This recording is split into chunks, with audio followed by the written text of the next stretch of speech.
The Bite of the Mango, Chapter 12. He's sick, Marie said. He's very sick. The doctor says Abdul needs a blood transfusion or he might die. Abdul was now about 10 months old. Over the past few weeks, his stomach had become swollen. So swollen he looked as if he was carrying a small baby inside. At first I thought he was getting fat from my milk, but he really wasn't taking in as much milk as he had when he was younger. He'd also started crying more and more. A nurse at the camp clinic gave Abdul a needle with some vitamins that were supposed to make him healthy. We went to see her every day, but the needle wasn't helping. Abdul's stomach got bigger, and his face grew puffy. His legs had lost their baby fat. He was so skinny in some places and so fat in others that he looked distorted. When the nurse first told me that Abdul was suffering from malnutrition, I started eating as much as I could, hoping I could make my milk more nourishing. I ate so many spoonfuls of rice that I felt I'd throw up. I stopped going out to beg with Adamsi and Mebinti and spent all my time with Abdul at the camp. I'd cradle him in my arms until he fell asleep. I even sang to him, very softly, since I didn't want anyone else to hear my bad singing voice. But nothing I did seemed to make a difference. One day, the nurse said we needed to take Abdul to the hospital. Abi Batu, Maria, and Fatmata came with me. We were back at Connaught, but in a different ward. This one was for babies. Then, where I stayed when I first arrived in Freetown. If Abi Batu dies, it will be all my fault, I thought. I should have loved him more. In between being angry at myself, I tried to figure out how I could get enough money for the blood transfusion he needed. I could go out and beg, I said to myself, pleading with anyone who walks my way. I could get my cousins to do the same. We could steal the money from the fabric salesman. When a rational thought poked its way in, Father Marazzi, the Italian priest who had given me all of Abdul's clothes, I would go to see him. Fatmata, Abibatu, and Maria approved of my plan. I kissed Abdul on the forehead, and then I was off. I ran faster than I had ever run out of the hospital, through the packed market-lined streets of Freetown, down toward the ferry, and straight to the compound where Father Marazzi lived. I need your help, I gasped when I saw him. Father Marizzo looked at me wide-eyed as I blurted out my reason for coming. Okay, Mariatu, the priest said. Let me see what I can do. Father Marazzi provided shelter at his mission for boys and girls who were separated from their families. He had access to wealthy people back in Italy who shipped him clothes and other necessities and wired him money for various programs. The priest offered me a cup of water, then asked one of his staff to drive me back to the hospital. This is all my fault, I cried out to Father Marizzo just before we pulled away. If I had loved Abdul more, he would want to live. If he dies, it's because my lack of love killed him. Father Marizzo showed up at the hospital several hours later. He had found the money through an Italian donor. The doctors did the transfusion immediately, but afterwards Abdul was worse than before. He lay weakly in my arms, his big brown eyes gazing off into the air. He didn't even cry to tell me he was hungry. 3 days later, Abdul's almost weightless body fell completely still. His breathing grew shallow. Every so often, his eyes would blink as if in slow motion. I sat clutching him tightly. I think it's time, Marie said gently, taking Abdul from my arms. She motioned for me to go outside and shut the door behind me. As I walked down the hall, I kept my eyes focused directly forward, blocking out the other babies on the ward. Every time I looked at them, all I could see was Abdul's face. Later that day, back at the camp, I went straight to my room. I lay down on the mat I slept on. Whenever anyone tried to talk to me, I'd respond with a gruff, "Leave me alone." For the first few days, I got up only to use one of the urinals in the camp. On my way back, I'd grab a few bites of rice, then return to my room and my mat. My family held a funeral ceremony for Abdul in the camp's mosque.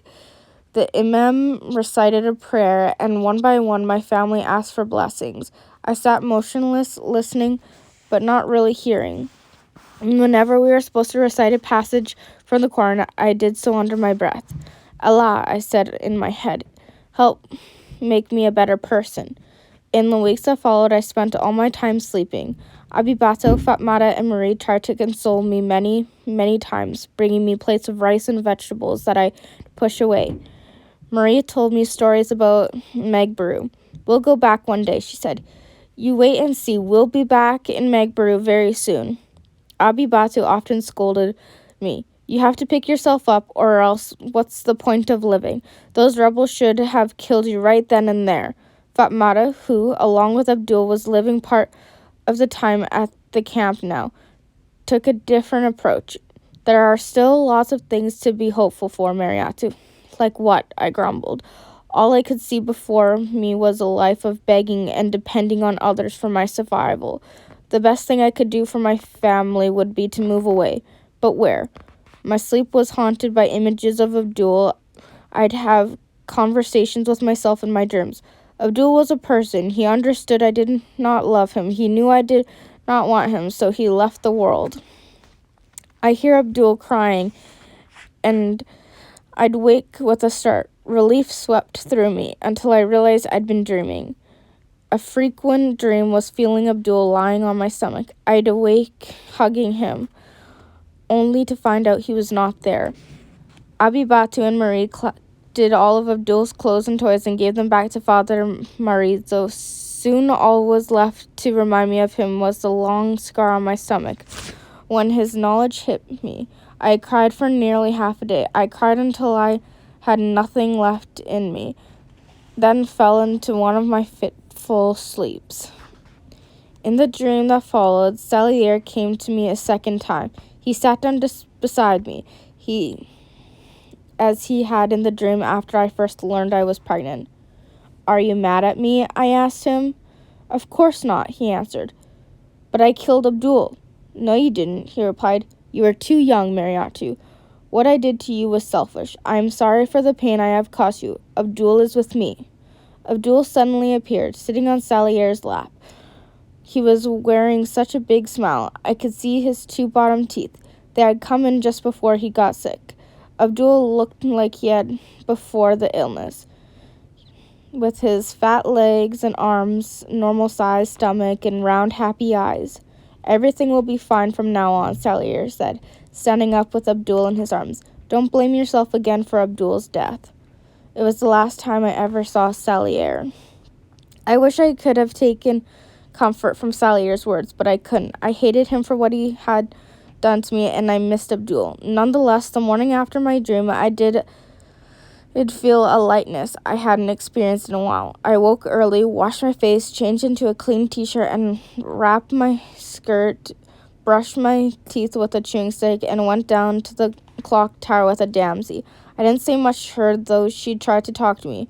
When a businessman dropped some leones into her bag, she ran off immediately to the market to buy me a mango. She held it up, but I shook my head. You eat it. I sighed. I didn't feel I deserved her kindness.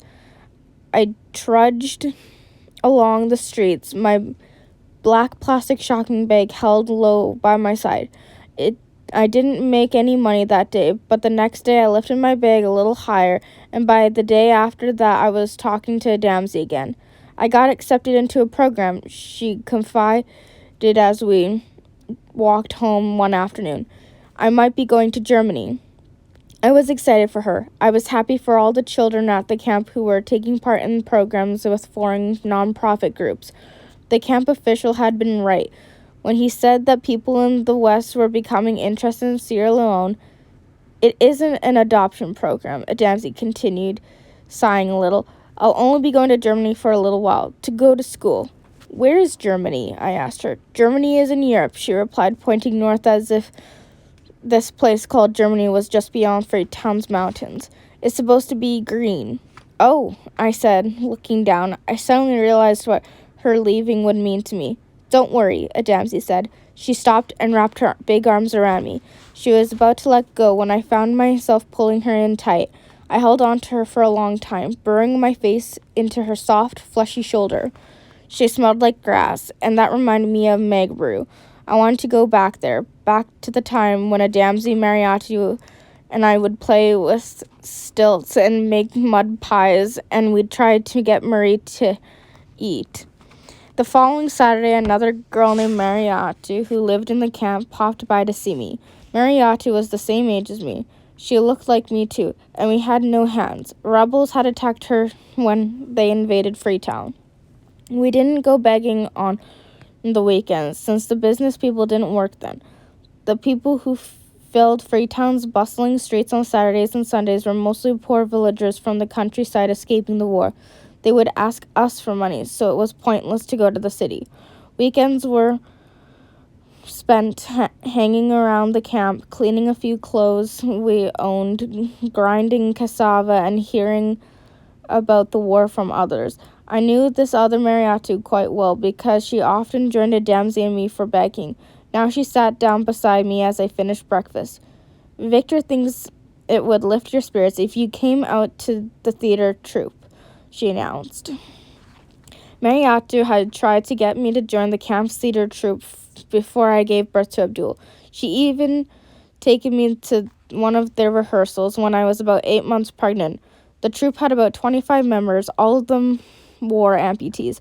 They met every Saturday and Sunday in the center of the camp. Some of the members had lost a foot, others had no hands. Most of the members were around my age, but there were some older men and women too. When I saw them rehearse the first time, they were doing a play about the war. Mariatu played herself, a young girl from a small village in the northwestern Sierra Leone who had come to Freetown with her mother in the hope of avoiding the rebels. Two boys played the parts of the child as soldiers who maimed her. The lines were all too familiar. "Go to the president," one boy said. "Ask him for new hands," said the other boy. After the rehearsal, Mariatu had introduced me to Victor, who'd organized the troupe. Victor knew far too well the experiences of many of us had endured. While the rebels had not harmed him, many of his friends had some of his family had been killed in the attack that destroyed his village. The script brought back too many bad memories for me, so I politely told Mariatu and Victor that I couldn't join the troupe. "I will need to look after my baby," I said. "But thank you for asking me. Maybe some other time." Some other time was now, and Mariatu was not taking no for an answer. "It will be good for you to think about things other than Abdul," she coaxed. "But I'm not good at acting," I complained. "Then you can sing," Mariatu restored. "I'm no good at singing either," I said, shaking my head. "I know you can dance," she persisted. "Just show me a Sierra Leone girl who can't dance." Now I really couldn't argue. Every village girl in Sierra Leone learns to dance as soon as she can walk. It was what we did almost every night by the fire. My friends and I would don grass skirts and some Africana beads and take turns dancing in twos and threes, while some of the boys from Eggbrew drummed and the rest of the village sang and clapped. "Okay," I said to Mariatu, "I'll come and watch you today. I have nothing else to do anyway. But I'm not joining." After I had finished my breakfast and washed up, Mariatu and I wove our way through the tents. When we reached the center of the camp, the theater troupe was just about to perform a skit on HIV/AIDS. I've heard mention of the virus that was killing people in Sierra Leone, but no one in my family had it, so we had never talked about it. I had no idea how you acquired HIV/AIDS until I watched this skit this afternoon. The plot involved a funeral ceremony for a woman who had just died from AIDS. While the mourners stood motionless, two older members of the troupe, a man and a woman, explained that HIV/AIDS is acquired through sexual intercourse. When they were done speaking, the play resumed. Mariatu's role was that of the bereaved daughter. Mariatu was good at acting. Her tears seemed real. She was a good woman who cared about her family, her character wailed. When the funeral ceremony ended, the whole cast came out and sang a song about HIV/AIDS. "It's killing all of Africa. How do we stop it? Only we can stop it. Be faithful in your wife, husband, or partner." When the skit was over, Mariatu and Victor approached me. "So you finally came out," Victor said with a smile, punching me gently on the shoulder. "I just wanted to watch," I said. "But we'd love to have you in the troupe," he said. Victor was a tall, handsome man with an oval face and very short hair. When he smiled, his eyes drooped down downwards slightly, giving him an innocent look. Even though I had only met him once or twice before, I liked him right away. I've been through a few things recently, I confessed. I don't know if I am up to acting, singing, and dancing yet. I know about the baby and his death, he said kindly. I wanted you to join the troupe a long time ago, but I realized it was too soon. Having a baby at 12 years of age is very hard. I wanted to tell Victor that I had killed Abdul, that I was a mean person and he shouldn't be talking to me. But instead, I replied, yes. It was very hard. His death really hurt me. Why don't you join the troupe and express your pain through theater? Victor said. We're all good people. His hands swooped in a circle and encompassed the actors who sat on the ground talking to each other in hushed tones. I'll try, I said, not knowing where my answers came from. I'll try. Victor created a role for me in the HIV/AIDS play as a villager mourning the woman who had died. All I had to do was cry. It was a small part, but I found I liked it. We ran through the skit a couple more times before Victor called it quits. I thanked Mariatu, waved goodbye to Victor, and went back to my tent. I didn't feel happy, but some of the heaviness inside me had started to lift. Victor was right. Pretending to cry on stage did offer some relief from my pain.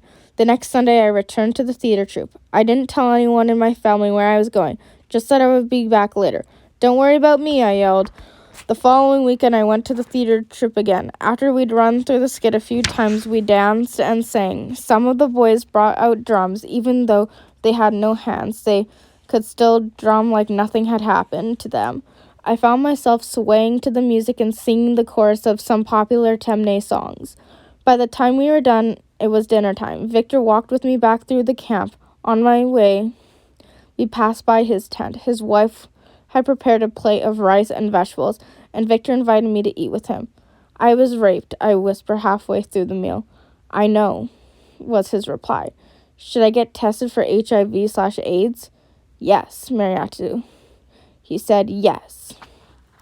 I was shaking as the nurse at the camp pinched me with a needle and then filled a vial with my blood. It seemed anything good that happened to me was immediately followed by something bad, so I worried that maybe I was HIV positive. I was cursed, and part of me felt it was for a good reason. I had killed Abdul not by loving him, so I deserved my fate. My thoughts drifted to a woman in the camp who Victor said was suffering from AIDS. Her once robust body had shrunk to half its size. Her eyes were sunken. Her face and arms were covered in open sores. Initially, the woman had gone for walks around the camp using a stick for a cane. Now she spent most of her days lying on a straw mat outside her tent, covered in a thin blanket, moaning. I passed by her on my way to the theater troupe. I closed my eyes and prayed, just as I had done the night of the rebel attack. Allah, I know I was bad mother, but I know I didn't deserve sweet little Abdul, and that's why you took him from me. But please don't let me have this virus. Please, I don't want to die slowly like the woman at the camp. You kept me alive after Manarma for some reason. I promise from now on for the rest of my life, I will try to think positively about being a good person if you spare me from this virus. For the next week, I was on pins and needles waiting for the test results. I tried to be a good person, and I had promised. Whenever Damsi, Fatmata, Abibatu, and Marie talked to me, I made every effort to be attentive. I helped the women cook dinner, fetching rice from the market, stirring the cassava leaves. I even ground some rice and cassava through my arms, though my arms kept slipping as I heaved the pole up and down into the gourd. At dinner time, I would give my stone to Zamzi or one of my other cousins to sit on, while I crossed my legs and sat on the ground. We'd always eat from one big plate, but now I waited for Damsi and the others to finish before I ate. I used a big silver spoon that attached to my arms with Velcro. What's going on with you? Muhammad asked one night. Usually you're the first one gobbling up all the food. Ibrahim added with his crooked smile. Ah, Mariatu, Muhammad continued. You must want something from us, perhaps to meet Suri. Ibrahim and Muhammad had befriended Suri, a boy from the camp. Shortly after his arrival, a few months earlier, Suri was lean and fit, with a big wide smile, much like Muhammad's. No, I replied calmly. I don't want to be with a boy ever again. I've had enough of them. But you were all so kind to me when Abdul was here that I want to help out as much as I can from now on. Muhammad and Ibrahim got up, helped each other wash the bottoms of their arms with water from a plastic kettle, and then pounced on me, knocking me to the ground. Muhammad tousled my hair while Ibrahim tickled my stomach. I love these boys so much. I thought when they had pulled me back into a sitting position, I watched as they ran together down the aisle of sky blue tents, punching each other playfully in the stomach and shoulders. They were off to kick a soccer ball around with some other boys at an empty housing lot not far from the camp. After they had disappeared from the view, I lay down on my back and looked up at the night, at the big fluffy clouds. When I die, I want it to be quick, I thought, not drawn out and painful. Salier, I pledged, if you are listening and watching like you said you would, I want you to know that I plan on having a long life, a long and very good life in which I start doing good things to help people. When I went back to see the nurse, I had to wait outside in a long line. After about 2 hours, I made it inside the building, where I sat down on an examination table. The nurse was reading from a clipboard, and she approached me. Mariatu, she said with a smile, you tested negative. You do not have HIV/AIDS. Maybe, I thought as I walked back to my tent, my luck is finally changing. Every Saturday and Sunday from then on, I joined the theater troupe in the center of the camp. In addition to the play on HIVs and AIDS, we worked on a new skit about forgiveness and reconciliation. We reenacted a scene from the war in which some of the youth played victims while others played the boy soldiers, as in the play I had seen when Mariatu introduced me to the troupe. The boy rebels pretended to cut off their victims' hands and then to burn down the village. But the last part of this play was different. In one scene, a man played the head commando of the rebels, ordering the boy rebels around. You need to be fighters, he said, handing the boys drugs. One boy rebel said no, so the commando beat him. In the second to last scene, the boy rebels huddled together, crying. They admitted their crimes to one another and wished they could return to their home in their own villages and their old lives, much like all of us at Aberdeen were wishing we could do. The final scene had the boy rebels and the victims walking out on stage, arm in arm, and singing about peace. As I sat on the ground and watched, I realized that the boy rebels who had hurt me must have family somewhere. I thought back to the rebel who'd said he wanted me to join them in the bush. Would he have asked me to kill? I wondered. Mariatu broke into my thoughts, linking her arm through mine. She pulled me to my feet and then dragged me up outstage.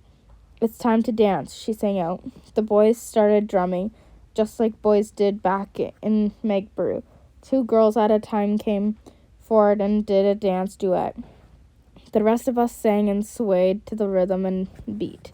When it was my turn to be in the center, I closed my eyes. My knees bent. My torso moved down toward the ground and up again, then side to side. I repeated the pattern, immersing myself in the music.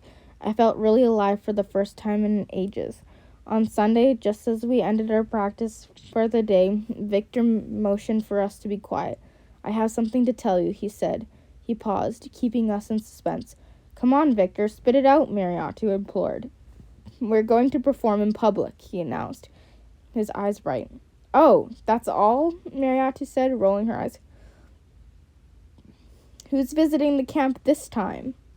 Whenever aid agency officials or a politician came to the camp, the theater troupe performed just as I had been asked to perform for the media when Abdul was alive. When I told my story, journalists furiously wrote down my answers in tiny books. The theater troupe also told stories through skits, dances, and songs. No, Victor replied, winking at Mariatu. We've been asked to perform at Brookfield Stadium in a couple of weeks' time for a whole bunch of people, including some government ministers. My chest constricted. I can't perform in front of other people, I declared. Brookfield was the largest place for people to meet in all of Freetown. Yes, you can, Victor admonished. You all can. And you will live. And you will. And you will do such a good job that the war will end and peace will come again to Sierra Leone. Don't get your hopes up, Mariatu moaned. I moaned too, for a different reason. I was trying to think of the best excuse I could offer to get out of performing, but something else in me was just as strong, and I decided to join the theater troupe on stage after all. We had an important purpose, to help raise awareness of my country's problems.